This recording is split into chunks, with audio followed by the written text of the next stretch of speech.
When Japan attacked Pearl Harbor on December 7, 1941, there was mass hysteria in the United States against all persons of Japanese ancestry.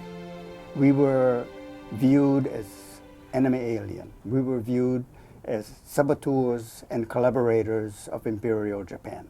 We were disowned by our government.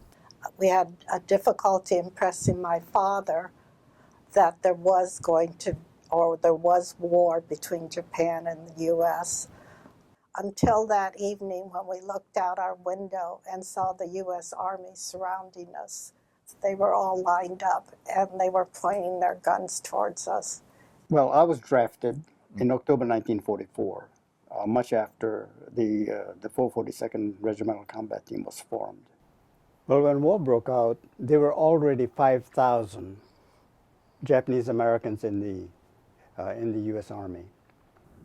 But there were a group of 60, and while these 60 boys were reviewing Japanese, the language, already in the Army, their families were packing up to go to camp.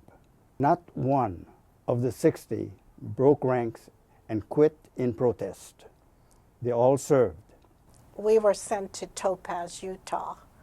Our family of 7 was supposed to be in one large room. And when we started in Camp Fran, we lost our identity and we became family 22416.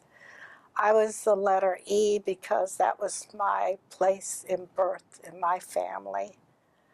A contingent of brigade size was formed, consisting of 4,000. So they issued the call for volunteers. 2,500 volunteered from Hawaii, and 1,500 volunteered from the mainland, many of them from internment camps. In all the camps, they decided to question our loyalty.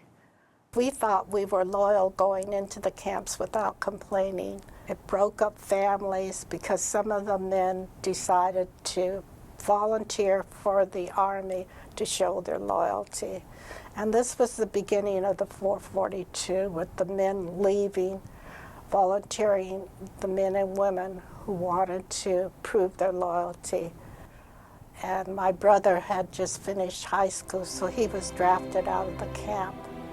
The government should have allowed the parents at least to go on the side of the barbed wire so they could say goodbye to their sons, but they kept us on one side, and I could still picture my parents on one side of the barbed wire saying goodbye to my brother. The 442nd's mission was to liberate the towns of Bruyères, Bifontaine, and Belmont, which they did. They took such huge casualties that the press had dubbed them the Purple Heart Battalion. This is the 100th Infantry Battalion. One company ended up, which normally has 180 men, ended up with 16 men standing. Another company, 8 men standing. And what they did was they smashed the German fortress in the Vosges Forest, which now gave the 7th Army a clear shot into the German homeland.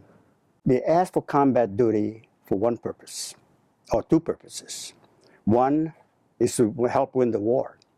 But the other purpose was to prove that they were loyal to the country that distrusted them. The Japanese Americans were the only ethnic group that went into combat during World War II for that purpose.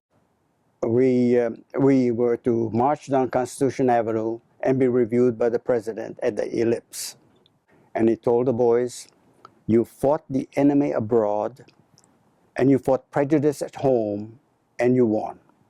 The combat performance record of the 442nd helped set up the climate in Washington for the reforms after the war. More recently, the selection of a Japanese American to serve as President pro tempore of the United States Senate, a position constitutionally that put him 3rd in line for the presidency. But only 70 years ago, this same Japanese American was classified 4C, alien, unfit for military duty. The Japanese American story speaks of the greatness of America.